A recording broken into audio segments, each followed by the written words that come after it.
Le coronavirus bouscule notre quotidien et nous oblige à nous adapter. Malgré les difficultés et les contraintes, nous apprenons à vivre avec le virus en nous protégeant mutuellement.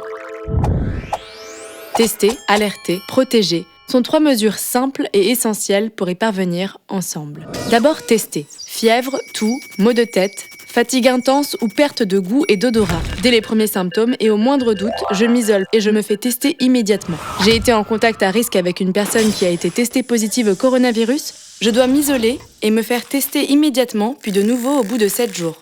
Une personne de mon foyer a été testée positive au coronavirus.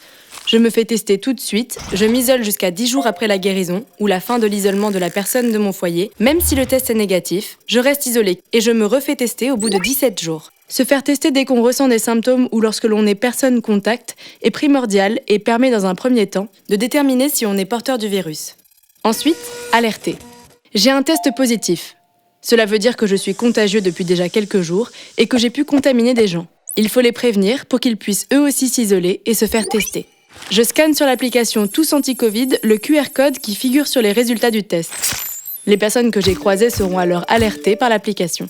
J'identifie les personnes que j'ai croisées ces derniers jours, depuis 48 heures si j'ai des symptômes, depuis 1 semaine si je n'ai pas de symptômes. Je prépare la liste avec leur nom et leur numéro de téléphone que je transmets à mon médecin et à l'assurance maladie qui va m'appeler. Grâce à ces différentes alertes, la chaîne de contamination est rapidement identifiée et la propagation du virus est interrompue.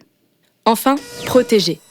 J'ai un test positif, je dois m'isoler immédiatement et pendant 10 jours pour ne contaminer personne. Je ne dois voir personne, je ne dois pas sortir de chez moi et personne ne doit venir chez moi.